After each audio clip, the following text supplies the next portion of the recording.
If you're gonna steal, steal like an artist.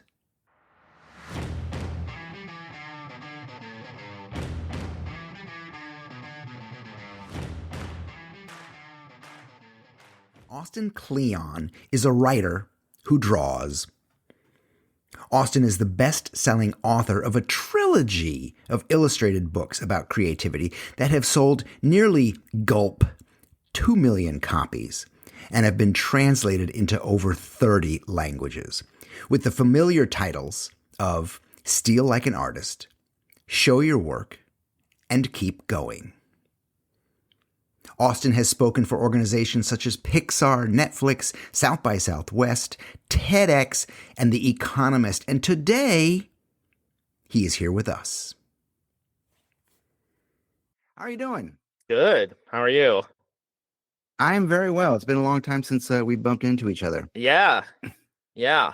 How are your kiddos? They're fucking awesome. Good. How old are they now? They're awesome. Nova is about to turn 8 and Wyatt is 10. And your boys are what? 10? Tweens, yeah, 10 and 12. Yikes. Yeah. You would appreciate this, so I'm a single dad with up to my earlobes and kids, and I've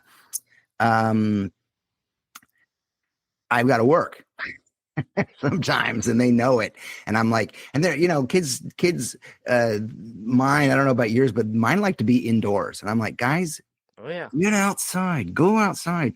Yeah. So like 3 weekends ago, I sent them outside. I was like, guys, listen, I need an hour on a Saturday, and they took off and they went to the garage, and that's where I do all my woodworking.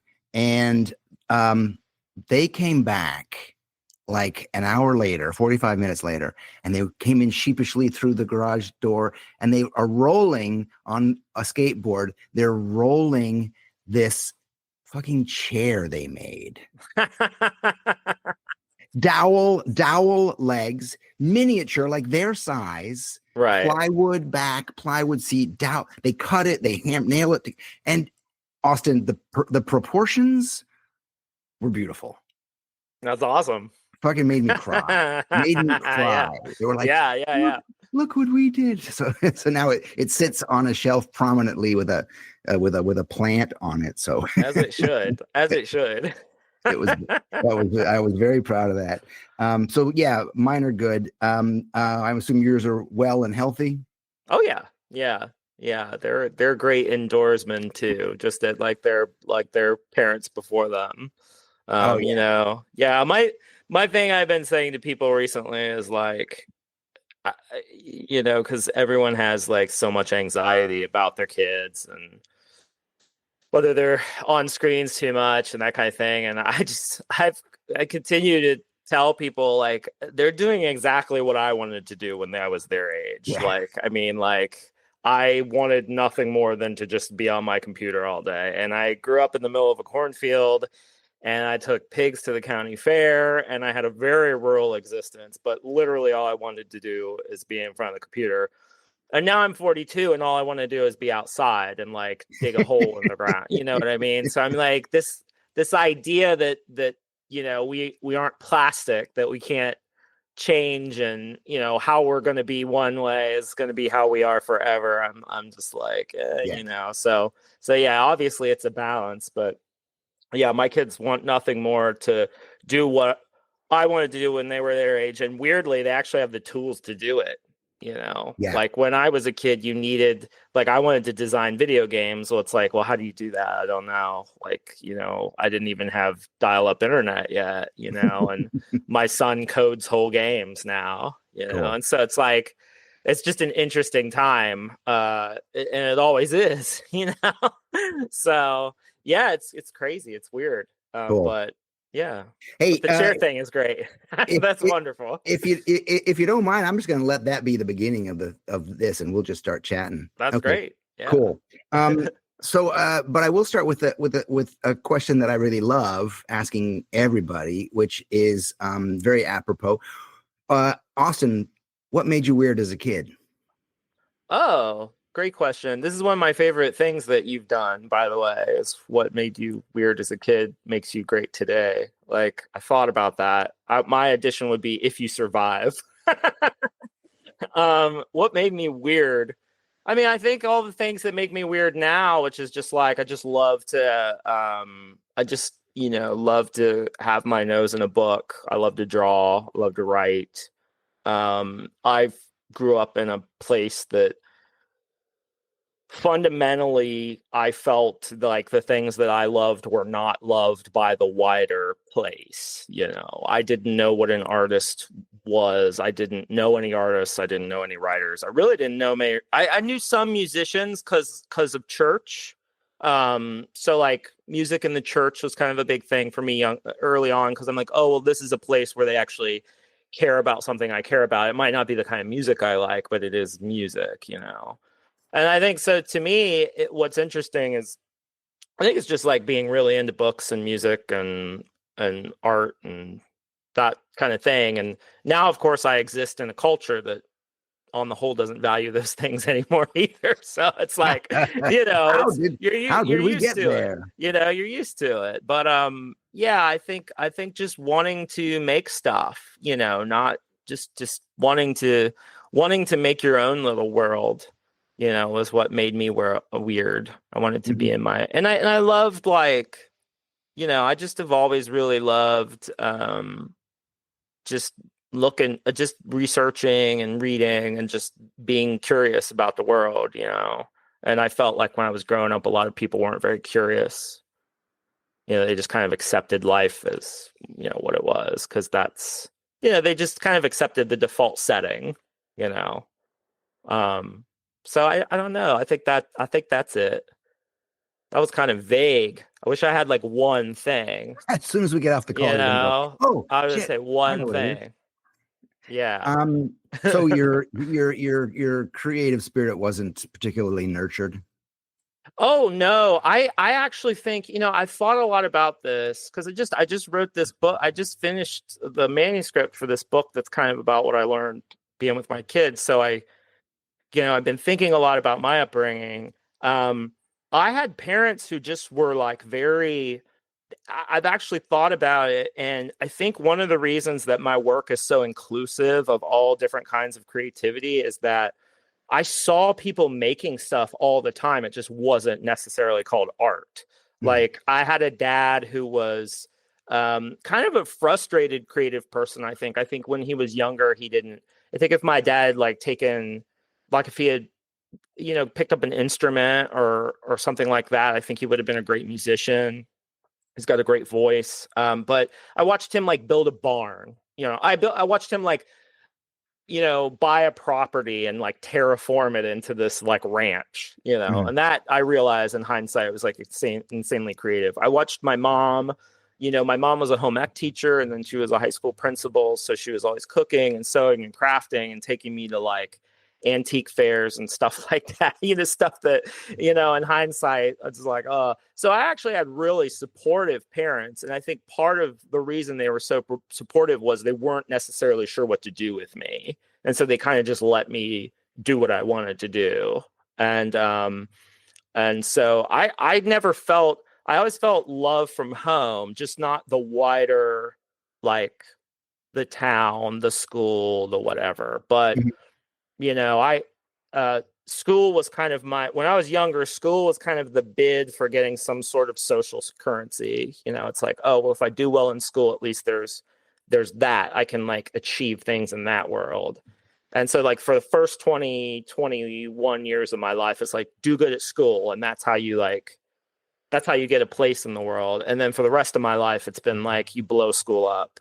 Everything you learned in school, you just kind of like destroy, because I felt like I didn't do anything interesting creatively until I actually left school. It was really, which I think happens to a lot of people, like you when you're like, I studied writing in college, and I realized when I was in college, I was writing for my professors, and not even my fellow students really. And then I got out and I was like, oh, all the stuff I've been writing, like these short stories and stuff like that, that's what they teach you to write in creative writing workshops in college. It's like, no one reads these. No one in the wider world really reads short stories, and I don't even read these. And like, I mean, so just having that awareness of, well, now what can I make for the wider world? Like Mm-hmm. what that was like a big step for me, is just like getting out of that kind of schooled mentality of like, so yeah, it's been I forget what the original question was. No, it's okay. Just Which is fine. about nurturing. Oh, nurtured. Yeah, no, I Mm. just fundamentally, I think I think as part of becoming a parent is you reconcile with your own parents. And the thing that I always got from my parents is that I did feel loved when I was Mhm. growing up. And I think that you cannot buy that, you cannot replace that. That is, to feel loved when you're growing up is like is a real gift. Yeah. That and that was the fundamental. And my I think it was Milton. Was it Milton Glaser? I mean, Milton Glaser was. He said this thing one time that I just loved, where he's like, in my parents, I had the perfect gifted and talented program. I had a mother who told me I could do anything, and a father who said, "Prove it." Mm. And so that was my growing up. My mom was like, "You're brilliant.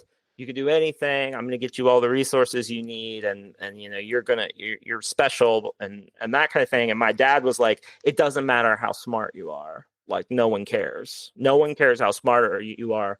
What are you going to do for people?" Yeah. And so that kind of tension created the monster that is me. That Mhm. kind of like that feeling that you have something good about you, you have something to give, you have a talent, but what are you going to do for people with it? Excellent. That actually segues into the next question. Is like I was going to ask, what's the best lesson you've learned from your parents? Oh, gosh, what is the best lesson I've learned from my parents? I mean, different things. I mean, I think from my mom, you have to, if you want to be known, you have to let people know who you are. Um, because I think from my mom, I learned, if you want people to understand you, have to show them who you are. From my dad, and to, I think from mom, it was like to push yourself, to always dig a little bit deeper, go a little bit beyond. Like, if you just read one more book than the other guy, like you've got more. If you just go like one layer deeper than most people, you're ahead. Hmm. And then from dad, I just learned this kind of like, just show up every day. You just kind of like, my dad's like a Taurus. He's very like bull. He's very like, you just show up, and that kind of brute. If you just show up and you're disciplined, you eventually, little bits and pieces over time add up into something big. Hmm. And so those are the two things that come to mind right now. But I also yeah, I think those are the two big things. Just like, Cool. you have to show people who you are if you want to be understood. You got to go a little bit deeper than someone else. And then you just have to show up and do the work and be disciplined. And discipline was hard for me for a long time, because discipline sounds like the army, and that's, or like being in the gym or something. But I finally heard Robert Fripp said this thing about discipline in this book he wrote called The Guitar Circle. And he said, discipline is making a commitment in time. And I'm like, that blew my mind when I heard that, because it was the first time I'd ever heard anyone talk about discipline that way, that it's just time travel. That's just saying, I want something down the line. And if I do these things, I'll get closer to it. That's Hmm. discipline.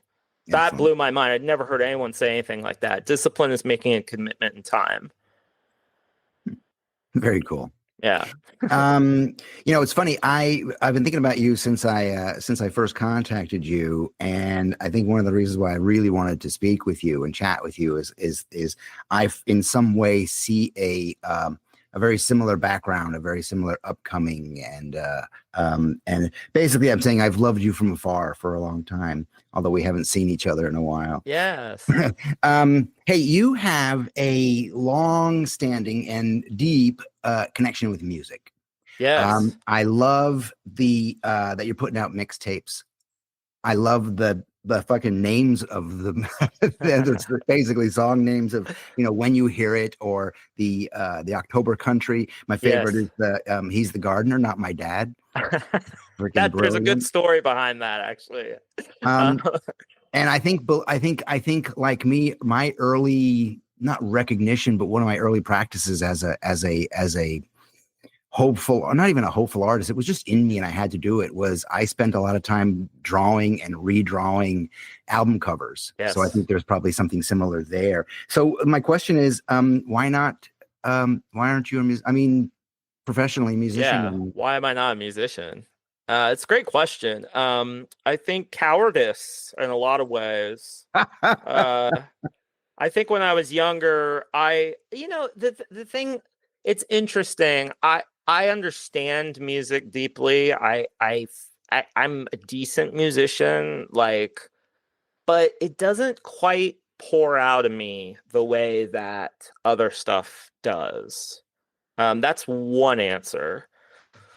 Um, the other answer is cowardice. When I was about 18, I knew that the life of a musician was not going to be, I just couldn't do it. My idea of what a musician had to do, getting on the road, touring, that kind of thing, and having to perform every night, I just thought, I can't do that. What's hilarious now is that, like, I've done that. Yeah, yeah, It's like yeah, now right. it's like I get on the road and I travel, but it's the best kind of that, So I do think every time I get on stage, it's kind of like, oh, this is like being to the extent that, I'm like, should I? I've seen Linda Berry get up on stage and sing. I've seen Wayne White get up with his banjo and play. I'm always asking myself, should I get up and play first to disarm the audience? But I think the third answer is that I love it too much. I love it too Mm, much to try to monetize it. I could not. I really felt like there were times in my life where music kept me alive, and I just kind of felt like music's something that I just can't have ruined for me. Um, but I think the primary thing was cowardice. I really couldn't see making a life as a musician. And as much as I think that was actually pretty smart for a young 18, because I mean, the music industry has been so destroyed that. But I admire musicians more than any other artist. I'm more than any other art form. I admire people who make music. I mhm. think it's just because I love it so much. But now, what's really interesting is that in our house, music has become a little bit more what it used to be, which is families used to get together and make music together. So I'm a pack rat. I'm a hoarder in a certain sense. And so I have all my instruments from growing up. I still have all of them, and they're all in a room and they're all accessible. They're like the tool, they're like the garage at your house. It's just like my kids have been, they can play anything they want. And all the equipment it's all junky because it's from me being like a teenager.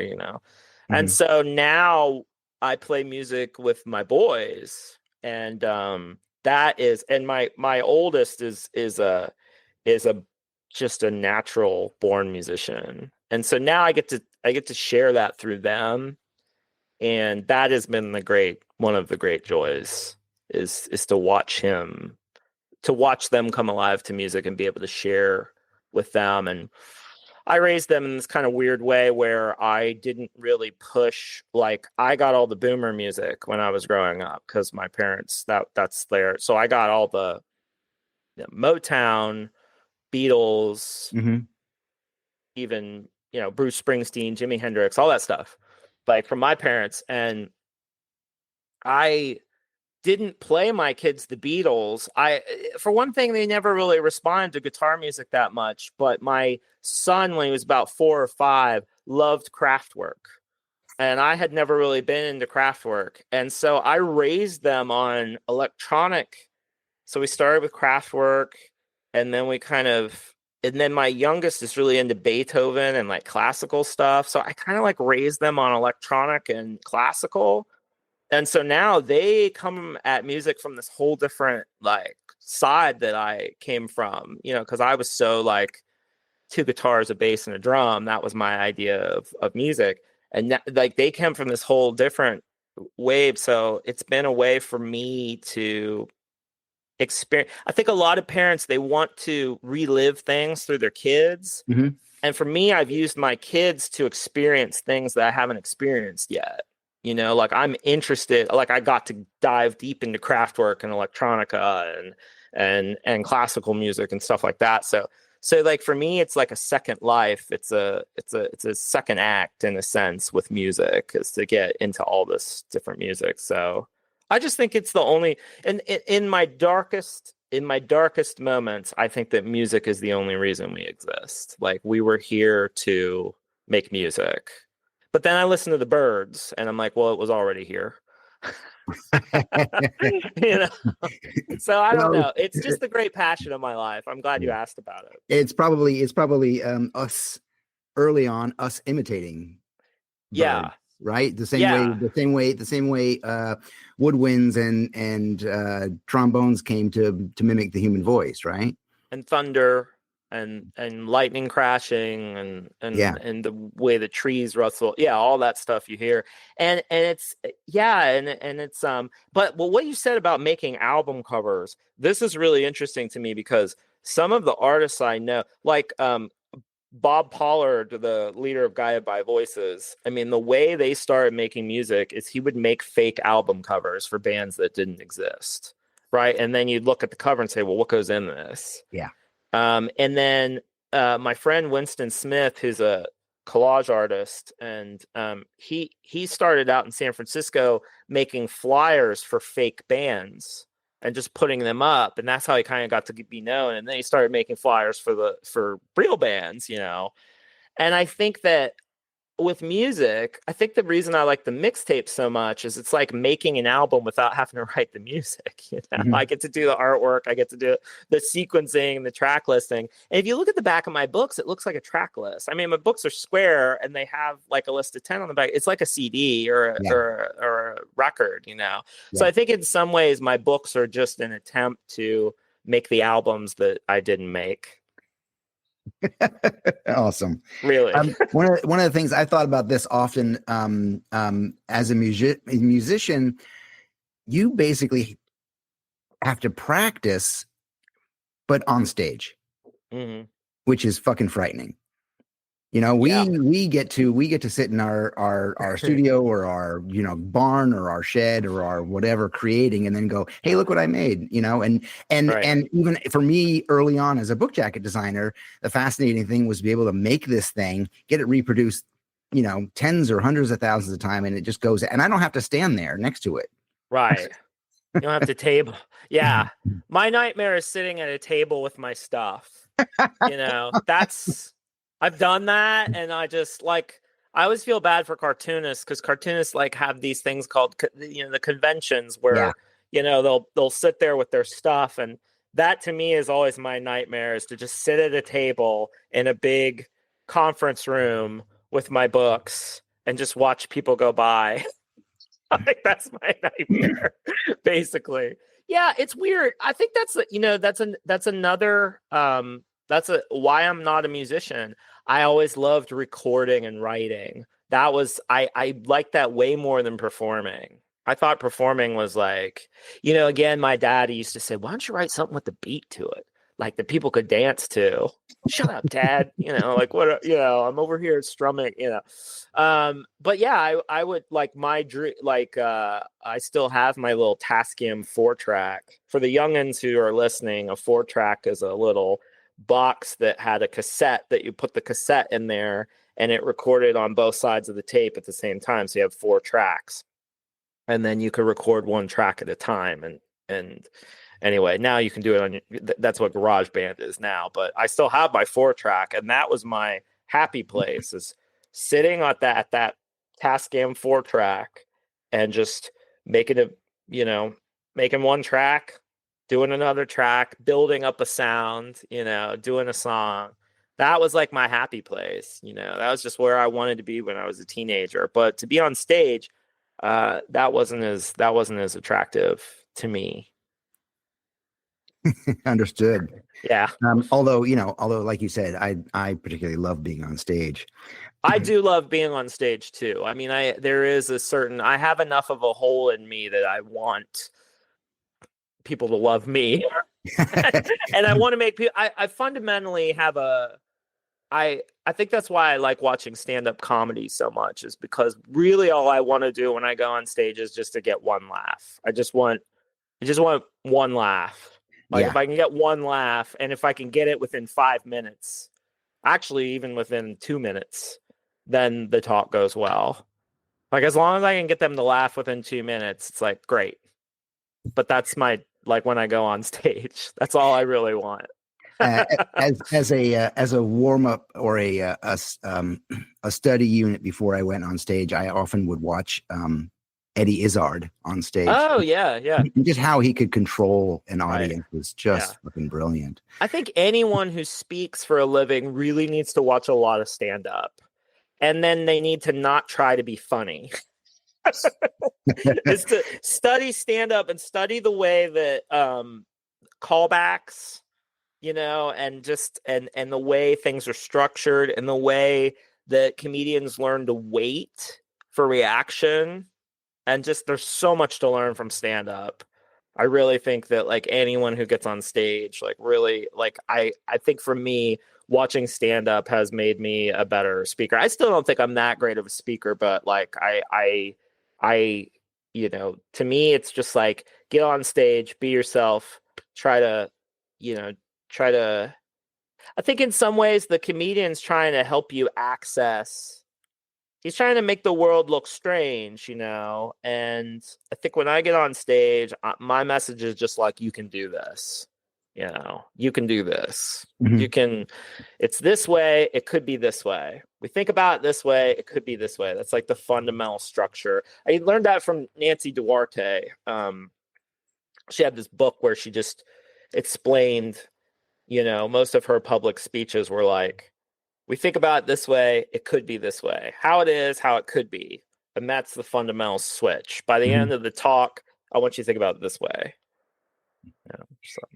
You mentioned one of my favorite words earlier, which was discipline. Oh, yeah. This idea that for me, the idea is, discipline is freedom. Discipline makes opportunity, Right. And I grew up in the military, so I friggin' hated that word for a long time. Right. Right.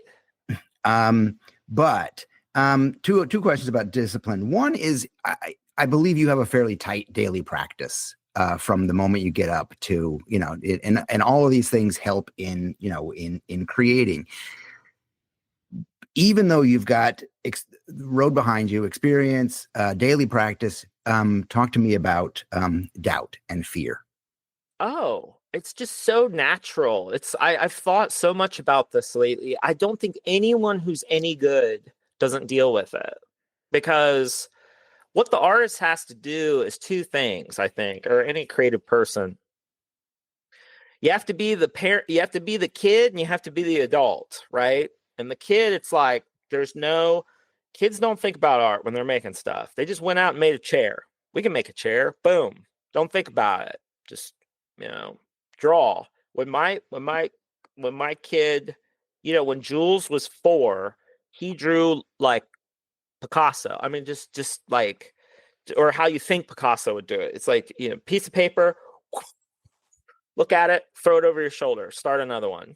That's the way Jules used to draw. And I used to watch him and just be like, oh my God. But as you progress, then you have to be the editor too. I mean, you can think about it in terms of writing. It's like, you have to write the stuff, and that takes one brain to create stuff, get it down the page, have the courage to, or the craziness or the sociopathy or whatever it is to be able to just get it down. But then there's the editing brain, right? So it's this kind of like dualistic thing. So I think fear and doubt are perfectly normal, especially so one of my things that I'm obsessed with right now is we talk so much about vision. You have to have a vision. Oh, you have to be able to like visualize your future, and then you can achieve it, and like all this stuff. And I think that the artist, when the work is really good, it's something you didn't imagine. You get beyond your imagination. like the work gets you somewhere that you couldn't even have imagined. You couldn't visualize where you are. And that takes to go to those places is, well, no one's ever done that. If you're doing something really interested, and at least it's something you've never done before, if no one else has done before. So fear, doubt, uncertainty. So much of art is not, and creativity is not knowing what you're doing and being okay with that. And so I think fear and doubt are absolutely how you know that you're doing something worthwhile. As if you are a little bit afraid and you're like, I don't know if this is going to work. That is exactly where you need to be. And so for me, it's like I've started trying to train myself to be like, when I have these thoughts, does this suck? Is this no good? It's like, okay, well, that means I'm going to keep going, because that's what it needs to be. That's where I am right now. Is just that because when I look back, I'm like where I am right now, I didn't have it in my head, like doing what I'm doing. Like when I was 19, I probably would have gone, ugh, like, you know what I mean? Like, I don't know. I just didn't expand. I didn't have that Arnold Schwarzenegger. I'm going to be, you have to have a vision, and it's funny because I love Arnold. But he's like, you have to have a vision, and in order to, and it's like Arnold's awesome, but like everything Arnold wanted to be already existed in the world. So like he wanted to be a bodybuilder. He wanted to be a champion bodybuilder. Great. He wanted to be the world's best actor or most successful actor. Okay. And then he wanted to be governor. Those are all things that existed in the world. Now, did they ever exist in the same package? Or was it Arnold? No, but like, yeah, you can visualize that shit because it already exists in the world. Some of us are after things that haven't existed yet.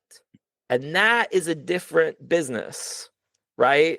And so my wife, Megan, has this thing called aphantasia, which is it's like 2 or 3% of the population. And it's on a spectrum like everything else in life. But she doesn't see pictures in her head. So when you say, close your eyes and picture an apple, and you close your eyes, Megan doesn't see anything. Like, she can't visualize it. She can tell you like what an apple's like. She can tell you like, she can give you theoretically, but in her head, she can't see an apple. So discovering this has been a really interesting process in our marriage, because there used to be stuff that we did together that I just couldn't. I'm like, where's this lady coming? She's like on another planet. I give you a real basic example. When we were going to rearrange a room, like the furniture in a room, she'd say, well, why don't we put the couch over there? I'd say, well, that's not going to fit there. She's like, well, let's try, and 9 times out of 10, we put it there and it wouldn't fit there. And I'd be like, yeah, it didn't fit. I told you it wasn't going to fit. And that would happen over and over again until finally she said, why don't you get out of here? And I would leave. I'd come back in the room. The room would be arranged in some just batty, like, I would never have thought of it this way. I would have never done this. This weird way, but perfect. And what happened is she physically pushed all the furniture around the room until she found something that worked. Yeah. And and then when we found out that she doesn't see pictures in her head, that all clicked for me, because I said, what it is my imagination kept me from going where she went, because what she was willing to do is just push the damn furniture around until she got something. Right. And I think this has profound lessons for all of us who do creative work. Right now, you're thinking, oh man, I wish James Victori could be my mentor, my guru. Hell, I wish he was my coach. Well, you can make that happen. Go to yourworkisagift.com. There's a questionnaire that will probably help you out, but it'll also give you access to a free call. So let's talk. Let's free you from overwhelm and creative frustration.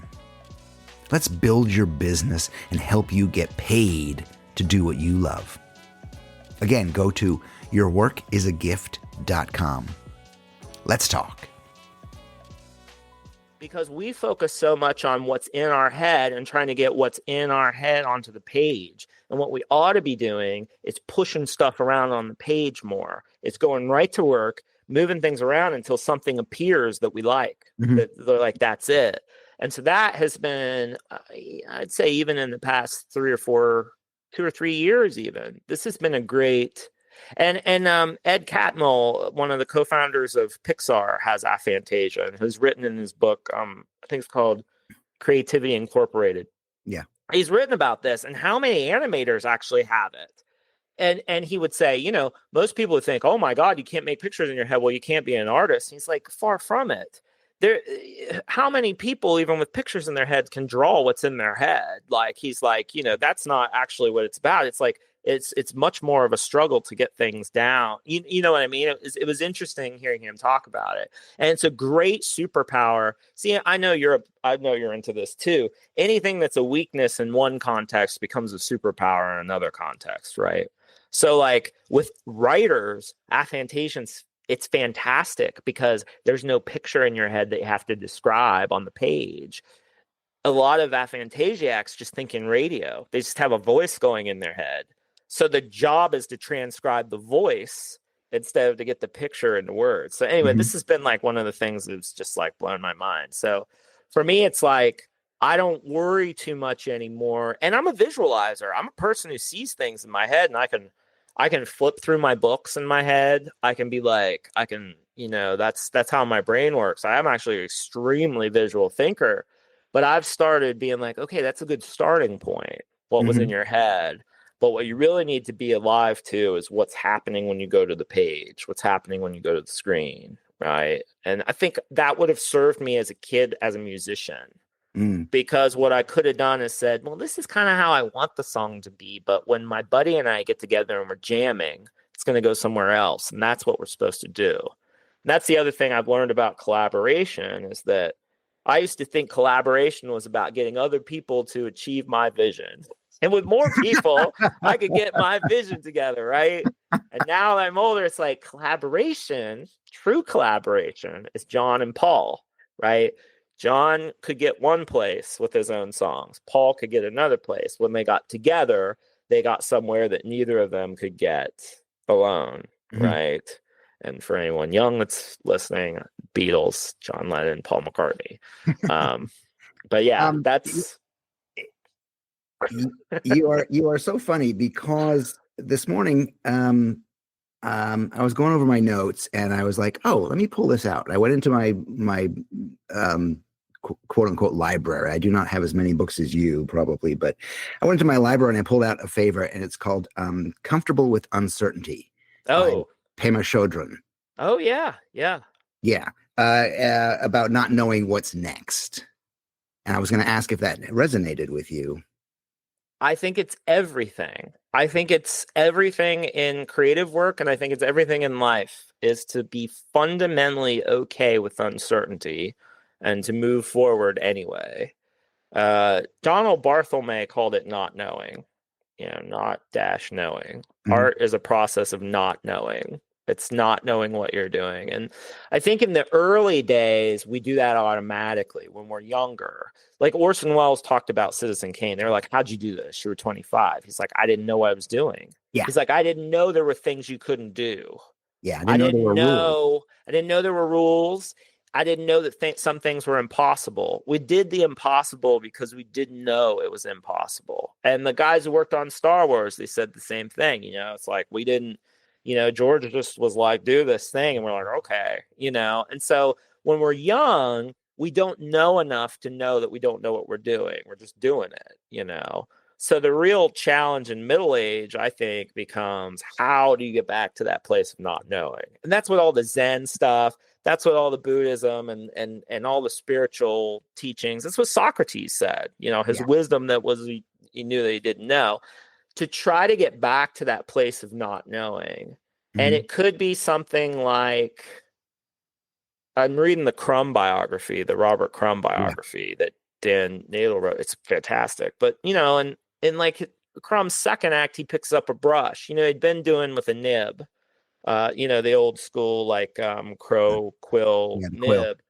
And then he switches to the brush, and the brush just kind of opens up this new, like, avenue for him. And something as simple as that is moving from, Peter Buck, REM, you stop playing the guitar for a little bit and pick up the mandolin, then you write Losing My Religion. It's like that kind of just one little tweak to get back to that beginner's mind, right? That when you're first starting out and everything's fresh. So yeah, to be comfortable with uncertainty. And I mean, we live in a world where people are desperate for certainty. They are willing to vote for maniacs. They are willing to follow fascists. They're willing to follow the worst men in the world for a little bit of what they think is certainty. Yeah.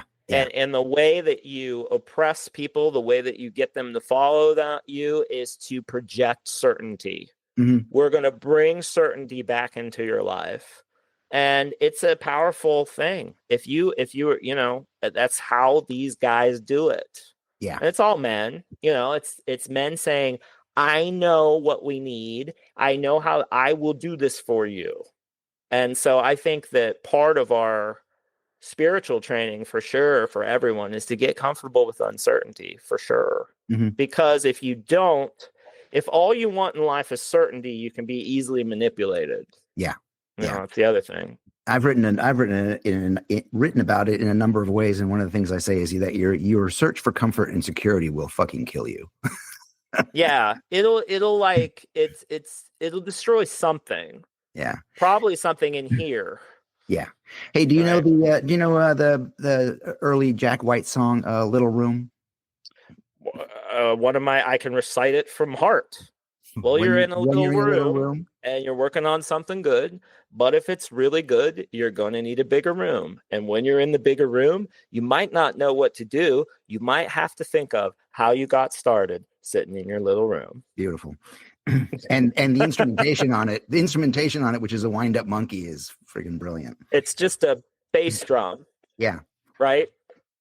I've always imagined it as one of those playing. Oh, the little monkey. Yeah, yeah. With the cymbals. Yeah. Yeah. Well, that's kind of a Meg White. Meg White is, I think, is an undersung genius. I think she is really that. Jack White is one of my favorite modern musicians because he figured out very early what you and I both know, which is that constraints are freedom. Mm-hmm. He realized that if you have three colors, the possibilities are infinite, so it's white, red, black, white stripes, voice, guitar, drums. What can you do with that? And then those constraints set you free. Yeah. Yeah. Discipline is freedom. Earlier in our conversation, you said this idea that that you like to share with people, which is, you can do this. You can do this. Right. And one of the things that I think separates you from the herd and makes your work stand out is this ability that you have of you mentioned the word connection, and you're really fucking good at sharing. And if anybody listening has not joined Austin Kleon on Substack, I suggest you do it. But you're really good at sharing. Yeah, I mean, that just comes from where I'm from. I mean, it comes from being a kid that just didn't have enough information. I was hungry for how do you do this? How do you do this? I don't know how to do this, right? And so it comes from self-education. And if you're not in school, there's no penalty for looking over someone's shoulder. There's no, you don't lose something from sharing the answer, and so but very early on, I realized, I think a lot of people look at me and they're like, oh, you're so generous, you share so much, blah, blah, blah. I realized very early on that sharing makes you really powerful, that it's a way to I felt very early on when I first started a blog, which has been 20 years this September. That's my blog. And I'm just like, but when I started the blog, I got to thinking, I don't really have much worth sharing with people of my own stuff yet, but I can share other people's stuff. And now, and then as I did that over time, it's like, well, people paid attention to the stuff that I shared. And one of the things I did when I was really younger is I still really wanted to be a writer, but a literary writer. I still wanted to write like novels and stuff, which I have no aptitude for fiction. I'm really glad I didn't go down that path because I don't think in character. Um, so, but I would go and watch other writers and I would draw them. And then I'd type up what they talked about and I'd put it on my blog. And a lot of those writers, because this is, it's 2005, people would still have Google Reader. People still have Google alerts on their names and pop up. And I met a lot of writers that way. Hey, kid, that was a cool thing that you made me look like a Linda Berry character. Who's Linda Berry? Oh, my God. She's coming to, that was a literal thing that happened to me. A writer named Dan Shawn said, you made me look like a Linda Berry character. I said, who's Linda Berry? And he's like, oh, kid. And she came to Oberlin. That's when I met her and she changed my life. So just little stuff like that, like just sharing the work of other people. And I had this idea, if I share the work of other people, then when I have something of my own, they'll be following me and I can give it to them. And that was just my like thing. But I do think it comes from that place of I'm just still a guy trying to figure it out. And I love being a student and I love I'm still most comfortable being a fellow student and just sharing what I'm learning, because I just feel like if you share what you're learning, it's essentially teaching. I mean, I think it was C.S. Lewis that said there's no teacher like a fellow student, because the teacher's up here and the teacher has all the experience and has been over the material 1,000 times. And the student is down here, and the teacher often forgets what it's like to be here as the student. But a fellow student who's just learned something, still close to this other person, so they can really, explain it. And I think that's true with like really great artists.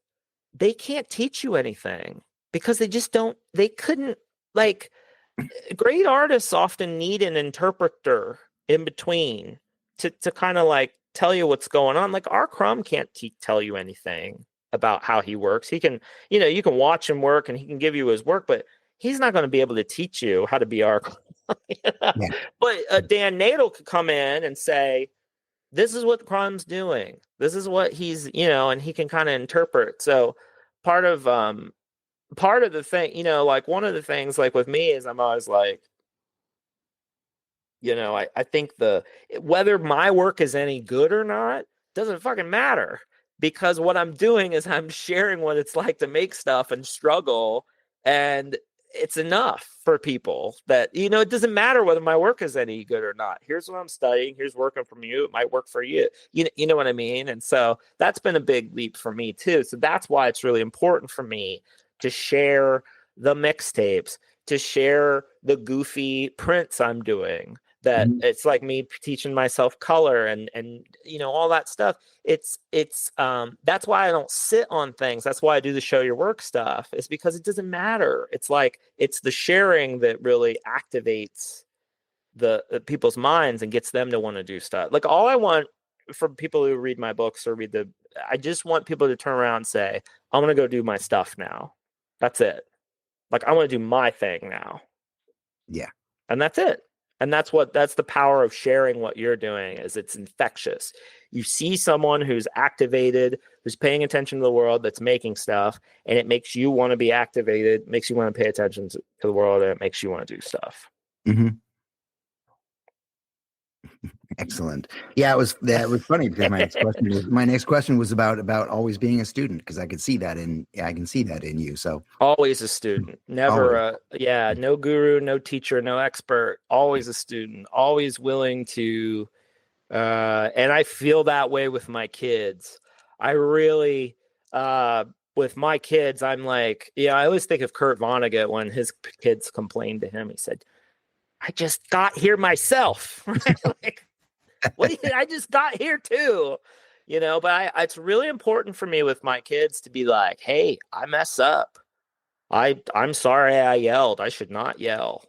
This is why I was feeling this way. This is why I did that. I'm trying to learn to do this. Like, that kind of thing is like, I just don't want to be that that I want them to see what it's like to be a person who's constantly evolving, constantly learning, who takes care of them, who loves them unconditionally, Yeah. who's there, who's going to keep, we keep a very secure place, but I want them to know what it's like to constantly be learning, to forever be a student, that education is not, it's not like you're going to graduate.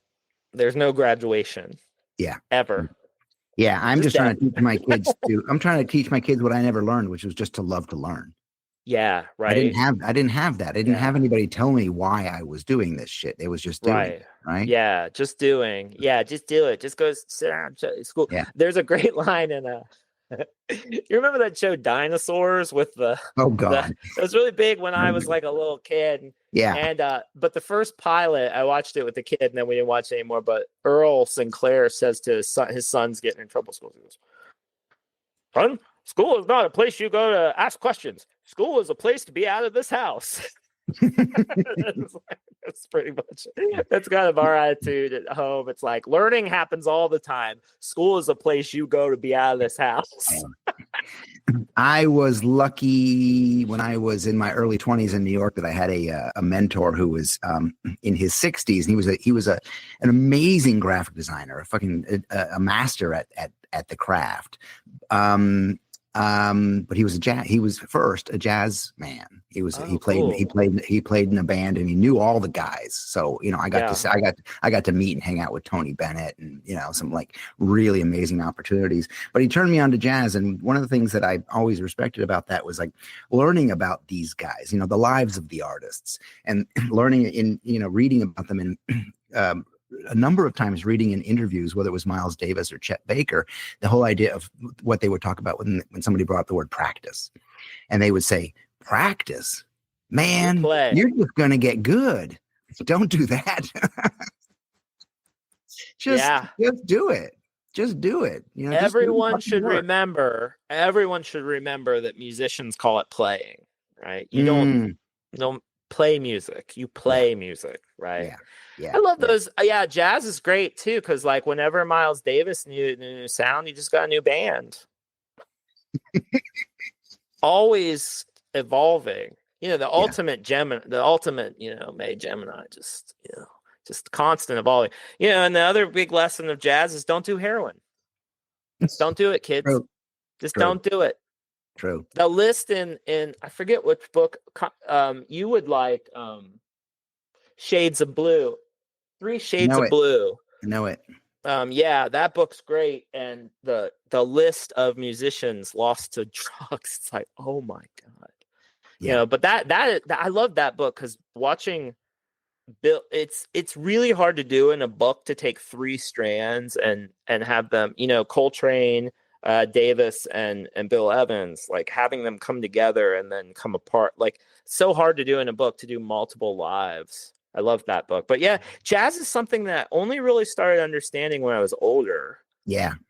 It's been really inspiring to me in the past couple of years, just the idea of improvisation, but also remembering that Miles Davis, like, was a classically trained, he dropped out of Juilliard, but like knew his shit, went to the library and studied scores, and was like very, learned his stuff. Yeah. But also knew when you went up there, you threw it out.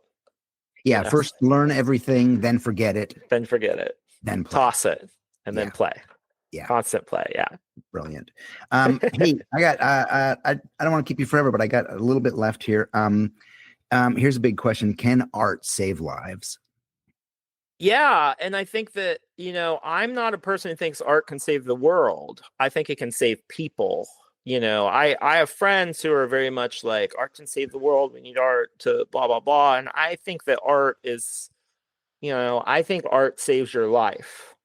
And I think if you do that collectively enough, it would save the world. But first, art has to save an individual life. And it saved my life multiple times. It gave me a reason to be alive, and it made me come alive to the world. I think that to me is really, the longer I'm in this doing this thing. Like drawing for me is just about seeing, it really is about, like, one of the reasons I love blind contour drawings, that's when you draw, for people listening, that's when I just look at that palm tree out there and I draw it without looking at my page.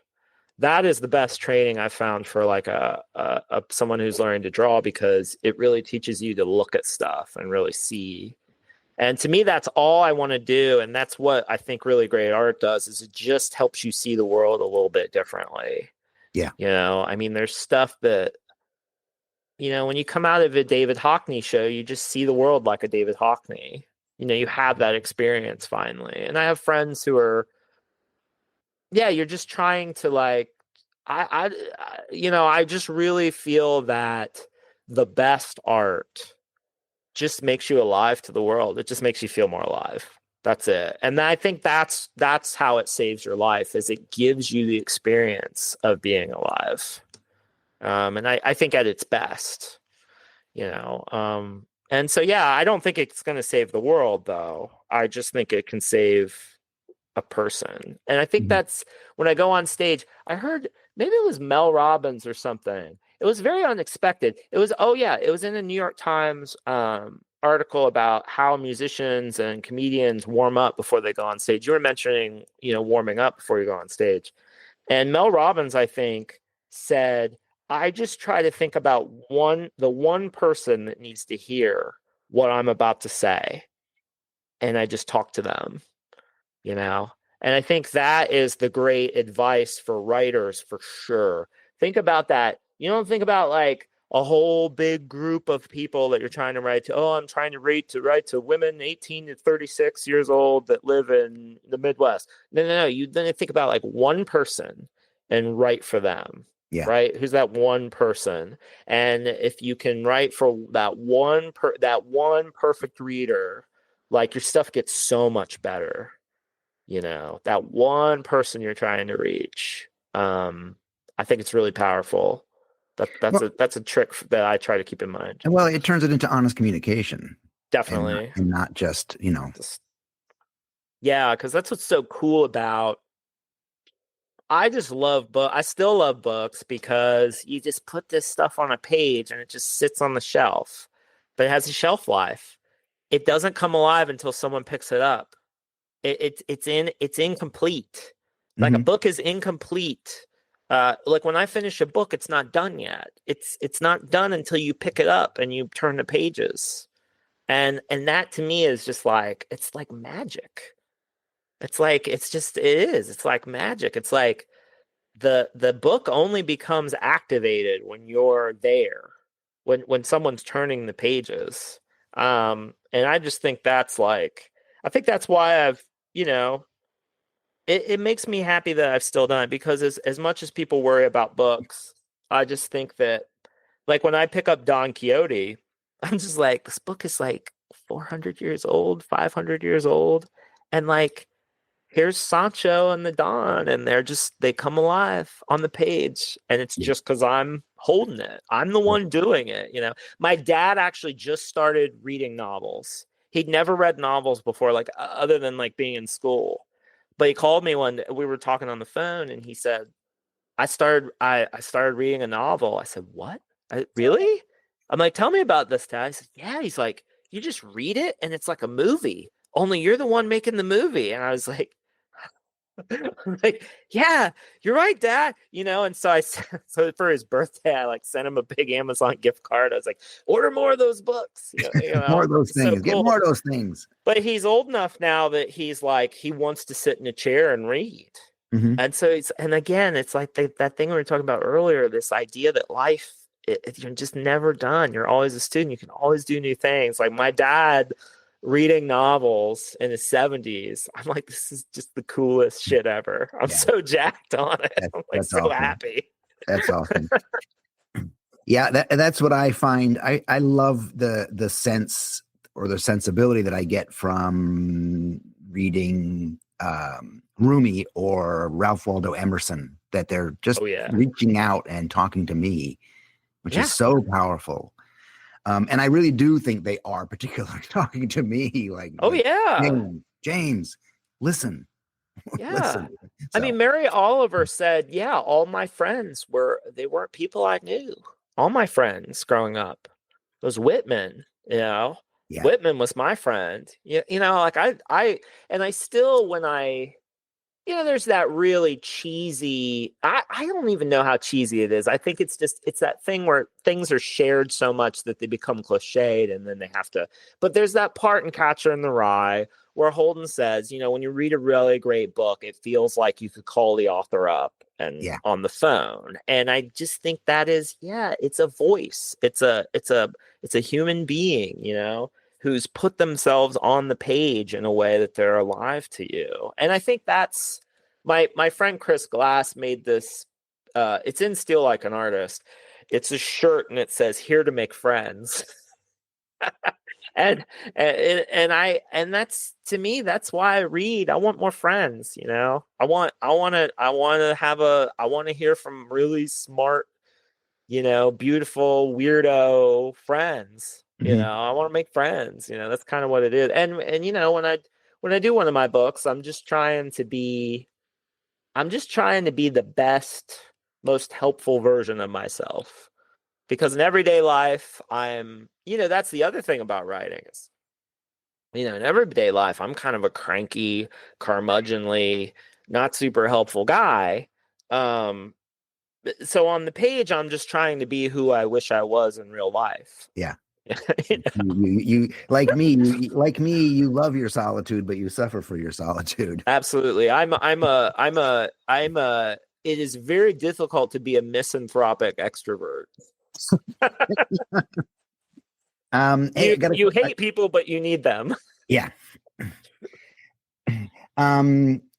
One of the things that I've always enjoyed watching your work over the years is the development, and you working on the which often makes me jealous.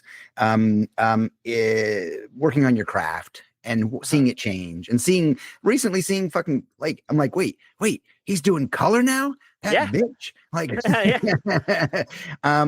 the craft and skills, but we're also living in an age where everything's being made easy for us. Yeah. Everything, there's a shortcut for everything. There's an app for everything. There's the coming of AI.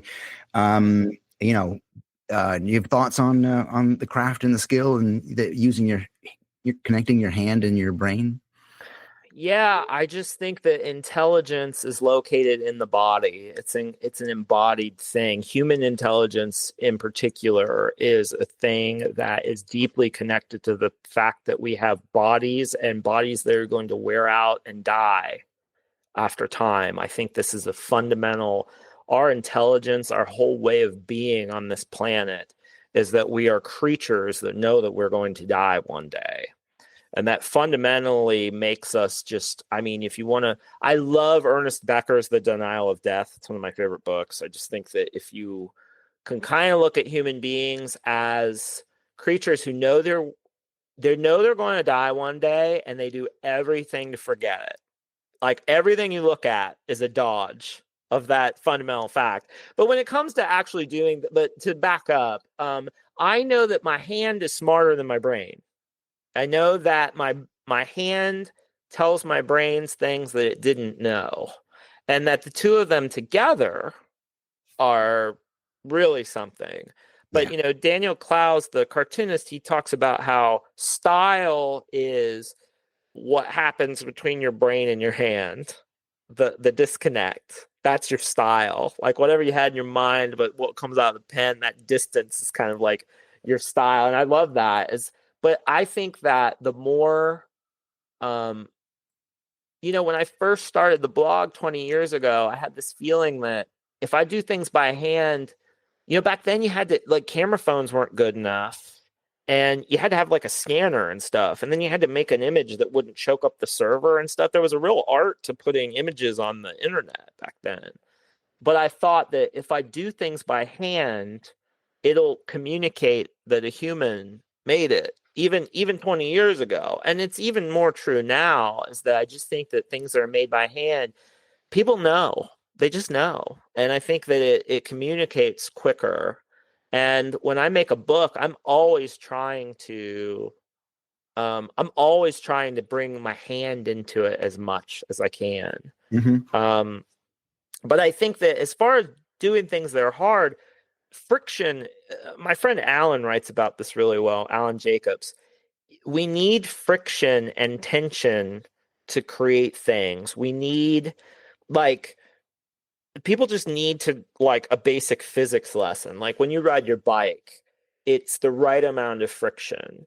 If there's too much friction, you're not going to move anywhere. But if there's not enough friction, you just spin in place. And it's the same with creative work. Is like, if everything's too smooth and easy, there's no friction and nothing gets made. If it's too hard, you don't go anywhere. So it's really a matter of finding, like, the right friction, the right tension, and that's the way that the marker feels on the paper, or the splotchy, the unpredictable quill and ink or whatever, just that stuff. So I think it's the way the guitar strings feel. Guitar strings are another great example. If a guitar string if you tighten it if it's too loose, it buzzes, it makes no music. If it's too tight, it snaps. So in order for the music to be made, there has to be that right tension. And I think that this dream of a frictionless future is going to be one that's bereft of any kind of generative stuff, because there has to be, like with a pearl and an oyster, I'm trying to find the right metaphor, it's like there's got to be a bit of grit in the oyster for the pearl to form. That's just how. And if you think of any of the great work up until now, it's been the struggle. I mean, Saul Steinberg said that what we respond to in a work of art is how the artist meets his limitations. It's the struggle with the limitations. And if you think about any of the great works, it's like, yeah, that's what makes them great works, is the struggle, is the human struggle. And art without any struggle, it's not going to hit, it's just not going to hit. And so that's my own personal. Now, whether people will be able to use AI to make things, I'm sure they will. I mean, I'm sure something will happen, but the major thing I'm worried about with AI is that you have a generation now that's been raised on slop. And so they're willing to accept slop. Correct. Go to any Hollywood major big budget movie for the past 20 years. It's slop. You've got 2 decades now of slop. Yeah. And so when the computer serves up slop, you're like, oh yeah, it's slop. I'll take some more slop. Yeah. Yeah. I mean, the superheroes that look like Gumby. Yeah. The problem in art, I think, is, everyone's so concerned about the artists. And I'm like, you got to worry about the audience, man. Where's the audience for this stuff? Beautiful. Hey, you'd get a kick out of this. One of the, in all of our professionalism, in my studio here, I've got 2 books holding the microphone to the right height. Oh, good. And the second one here, I think you'd get a kick out of. Oh yeah, is that All in the Line? No, Passport. Oh, the Passport. Yes, the Passport. I love the Passport. Do you have all of his books? All of Saul? I have all of them. I've been able to get my hands on. So, and we're getting lucky that I think they're starting to reprint some of that stuff too. So, but I'm part Romanian, so I just have a deep affinity with Steinberg for some reason. I think he was one of the greats, and I've stole his, I call myself a writer who draws, and that's stolen directly from him.